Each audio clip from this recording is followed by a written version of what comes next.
Guys, how are you? कैसे हो आप सब? गाइस, आज हम करने जा रहे हैं लेजर पोस्टिंग, जो कि जर्नल के बाद शुरू होती है and is a part of classification. क्योंकि जर्नल में जैसे जैसे हमारी ट्रांजैक्शन होती जाती है वैसे वैसे हम जर्नल में एंट्रीज बनाते जाते हैं, लेकिन जर्नल से हमें एग्जैक्ट हमारे अकाउंट्स का बैलेंसेज या उनका एग्जैक्ट पोजीशनिंग पे पता नहीं चलती है, किसी का बैलेंस पता नहीं चलता, तो उसके लिए हम करते हैं लेजर पोस्टिंग। लेजर पोस्टिंग बेहद ही सिंपल स्टेप है, लेकिन बच्चों को थोड़ा कंफ्यूजन रहता है इसमें। तो आज हम देखेंगे कि उस कंफ्यूजन को कैसे आसानी से हम समझ सकते हैं। तो ये मैंने जर्नल एंट्रीज यहाँ बनाई हुई हैं, इसकी पोस्टिंग करेंगे हम। तो पोस्टिंग करते टाइम पहले ये देख लें कि जो भी नया अकाउंट आता जाता है हम उस अकाउंट को खोलते जाते हैं। तो देखते हैं आज यहाँ इन 6 एंट्रीज में हम कितने अकाउंट बनाने वाले हैं। तो देखो, सबसे पहले अकाउंट है कैश अकाउंट, दूसरा कैपिटल अकाउंट, तीसरा परचेज अकाउंट। कैश ऑलरेडी है इसलिए नहीं कैलकुलेट काउंट करेंगे दोबारा। परचेज भी है राजेश। चौथा अकाउंट मोहन। पांचवा account sales. Sixth account cash already है, राजेश ऑलरेडी है। Discount 7th account. Salaries 8th account. Cash already है, यानी टोटल 8 अकाउंट बनेंगे। तो इन 8 अकाउंट को आज हम बनाएंगे।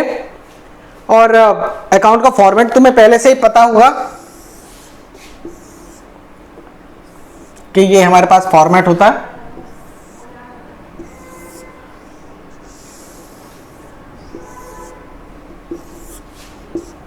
ये सबसे पहला कॉलम डेट का, देन पर्टिकुलर्स का, ये एलएफ और ये अमाउंट। वैसे यहाँ जेएफ होना चाहिए, लेकिन बहुत सारी बुक्स में भी और बहुत सारी जगह एलएफ ही लिखा हुआ है। एलएफ मतलब लेजर फोलियो, लेकिन यहाँ जेएफ होना चाहिए जर्नल फोलियो। जर्नल फोलियो में होता है लेजर फोलियो, लेजर फोलियो में होता है जर्नल फोलियो। इसका मतलब क्या है, जेएफ लिखेंगे जब हम यहाँ,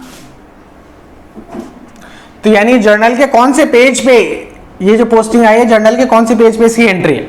और जर्नल में लेजर फोलियो होगा, यानी कि लेजर के कौन से पेज पे इसकी पोस्टिंग है, ताकि हम इसको आसानी से ढूंढ सकें। पर्टिकुलर्स,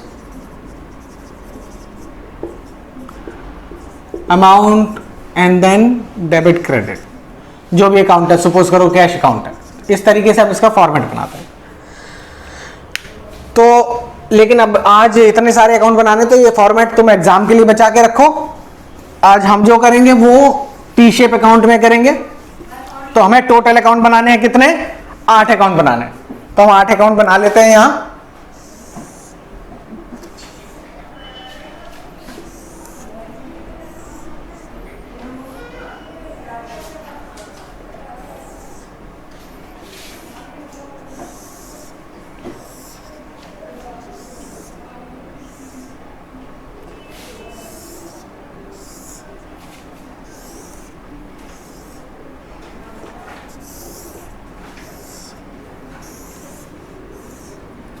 यह अमाउंट के भी बना लेते हैं।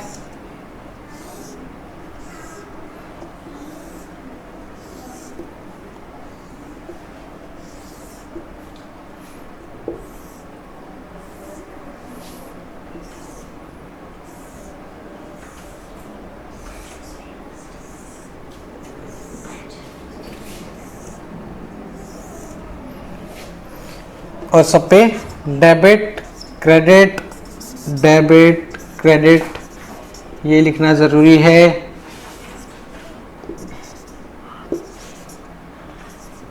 तुम एग्जाम में प्रॉपर फॉर्मेट बनाओगे, ऐसा नहीं वहां भी यही बना दो। ओके, तो हमने बना लिए हैं अपने 8 अकाउंट। अब हम इनमें पोस्टिंग करते हैं। पोस्टिंग बेहद ही सिंपल प्रोसेस है। इसमें हमें करना क्या है, जो अकाउंट डेबिट है उसको डेबिट साइड पे लिखना है, और जो अकाउंट क्रेडिट है उसको क्रेडिट साइड पे लिखना है। तो यानी पहली एंट्री देखें हम, तो कैश अकाउंट डेबिट हो रहा है, तो हम पहला अकाउंट कैश ही बना लेते हैं। ये कैपिटल अकाउंट बना लेते हैं। तो कैश अकाउंट डेबिट है, तो कैश अकाउंट कहां है, ये रहा। कैश अकाउंट की डेबिट साइड कहां है, इस तरफ। तो यहां पर लिखेंगे कैश डेबिट हुआ है, किस वजह से, कौन से अकाउंट से, कैपिटल अकाउंट से। अमाउंट 50,000 रुपए। सिर्फ इतना करके नहीं छोड़ना है, कैपिटल के अकाउंट में भी पोस्टिंग होगी। तो कैपिटल अकाउंट क्रेडिट हो रहा है, तो कैपिटल अकाउंट की क्रेडिट साइड कहां है, इस तरफ है। और यहां लिखेंगे बाई, किस वजह से क्रेडिट हुआ है, कैश की वजह से। तो लिख दिया हमने 50,000 रुपए। अब है purchase account debit to cash account, तो हम इसको मान लेते purchase account, purchase account debit है। परचेज अकाउंट की डेबिट साइड पे किस वजह से डेबिट है? कैश की वजह से। तो कैश अकाउंट कितने का है? 20,000। और कैश अकाउंट क्रेडिट हो रहा है, यहां कैश अकाउंट क्रेडिट हो रहा है, तो कैश अकाउंट की क्रेडिट साइड पे लिखेंगे किस वजह से क्रेडिट है? परचेज की वजह से। तो परचेज अकाउंट अमाउंट लिख देंगे 20,000 रुपए। नेक्स्ट एंट्री में परचेज टू राजेश, फिर परचेज डेबिट हो रहा है। परचेज की डेबिट साइड पे किस वजह से हो रहा है? राजेश की वजह से। तो राजेश और अमाउंट 10,000। और राजेश का अकाउंट, ये हमने राजेश का अकाउंट खोला, राजेश अकाउंट क्रेडिट हो रहा है किसकी वजह से? परचेज की वजह से। यानी डेबिट वाले अकाउंट का नाम क्रेडिट में लिखना है, क्रेडिट वाले अकाउंट में, और क्रेडिट वाले अकाउंट का नाम डेबिट वाले अकाउंट में लिखना है। परचेज 10,000। नेक्स्ट बोलता है कि मोहन डेबिट टू सेल, तो ये हमारे मोहन भाई साहब, तो मोहन डेबिट हुआ है, मोहन डेबिट हुआ है, तो मोहन की डेबिट साइड पे किस वजह से? सेल्स की वजह से। कितना अमाउंट है? 32,000। और सेल्स अकाउंट क्रेडिट हुआ है किसकी वजह से? बाय मोहन, 32,000। अब एक मैंने कंपोजिट एंट्री रखी है जानबूझ के कि बच्चों को कंफ्यूजन हो जाती है कई बार कि अगर एक साथ दो अकाउंट आए तो क्या करना है। कुछ नहीं करना, बिल्कुल सिंपल सही है। राजेश डेबिट हो रहा है, राजेश डेबिट हो रहा है, और कैश क्रेडिट है, और डिस्काउंट भी क्रेडिट है, इनके अमाउंट भी हमें पता है। तो राजेश डेबिट हो रहा है, तो राजेश की डेबिट साइड पे डेबिट हुआ है किस वजह से? कैश की वजह से। और किस वजह से? डिस्काउंट की वजह से। तो कैश में कितना? 9700, डिस्काउंट में कितना? 300। और कैश क्रेडिट हो रहा है, कैश क्रेडिट हो रहा है, तो कैश की क्रेडिट साइड पे लिखेंगे बाय किसकी वजह से? राजेश की वजह से। कितने अमाउंट से? 9700। और डिस्काउंट अकाउंट क्रेडिट हो रहा है, तो डिस्काउंट अकाउंट क्रेडिट किसकी वजह से? बाय राजेश। कुछ नहीं किया, बिल्कुल सिंपल सा प्रोसेस है। 300, यानी राजेश डेबिट हुआ, तो राजेश डेबिट किस वजह से? इन दो अकाउंट की वजह से। तो राजेश के अकाउंट में डेबिट साइड पे ये दोनों अकाउंट लिख दिए। कैश क्रेडिट हुआ है किसकी वजह से? राजेश की वजह से, तो कैश की क्रेडिट साइड पे राजेश। डिस्काउंट भी क्रेडिट हो रहा है किसकी वजह से? राजेश की वजह से, तो डिस्काउंट की क्रेडिट साइड पे भी राजेश।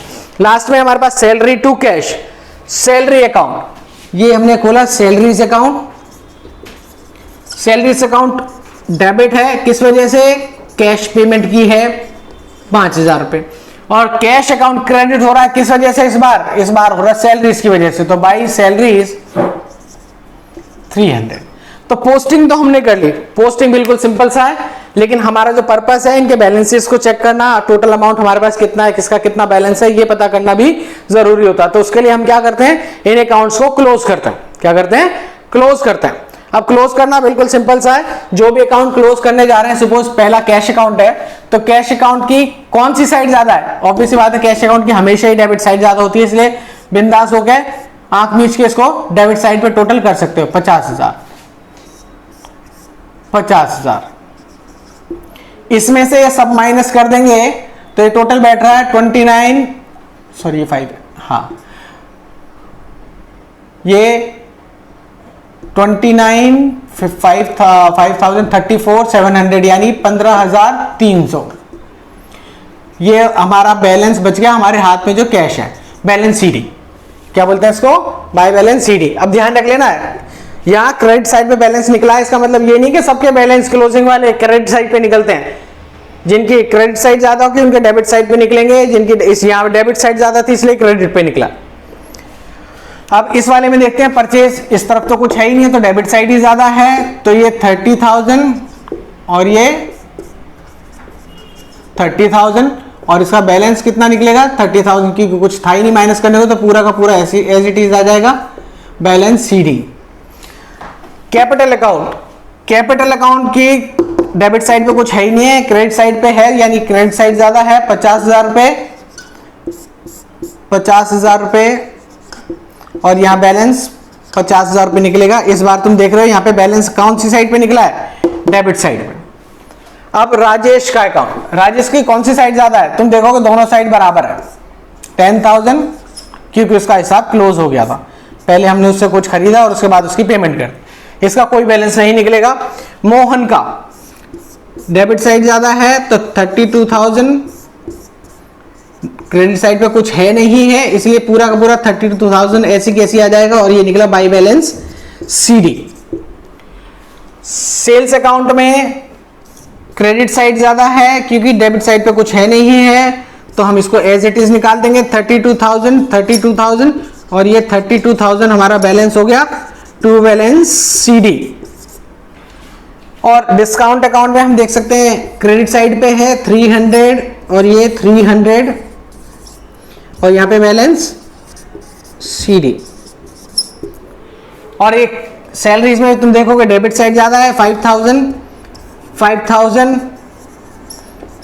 क्रेडिट साइड पे कुछ नहीं है, इसलिए बैलेंस एज इट इज आ जाएगा टू बाई बैलेंस CD 5,000। अब हमने बैलेंसेस भी निकाल लिए। ध्यान रख लेना एग्जाम में इतना नहीं करना, इसके आगे एक छोटा सा स्टेप और है। इसका बैलेंस कहां निकला है? क्रेडिट साइड पे, तो यहां डेबिट साइड पे इसका टू बैलेंस BD करके और 15,300 लिख के छोड़ देंगे एग्जाम में। ऐसे ही सबका करेंगे। इसका निकला है यहां तो टू बैलेंस BD 30,000, इसका यहां निकला है तो इसका यहां लिखेंगे बाई बैलेंस BD। इसी तरीके से सारे अकाउंट्स में करके हम छोड़ देंगे, सभी का यही करना है। तो गाइस ये थी हमारी लेजर पोस्टिंग। हमने सीखा कि किस तरीके से एंट्रीज को अकाउंट में पोस्ट किया जाता है, किस तरीके से उनका बैलेंस निकाला जाता है, और बेहद ही सिंपल प्रोसेस है। अगर फिर भी तुम लोगों को कोई दिक्कत होती है तो you can ask me in the comments and that's it guys. Thank you very much. Thanks for watching the video. Please like and subscribe. Thank you.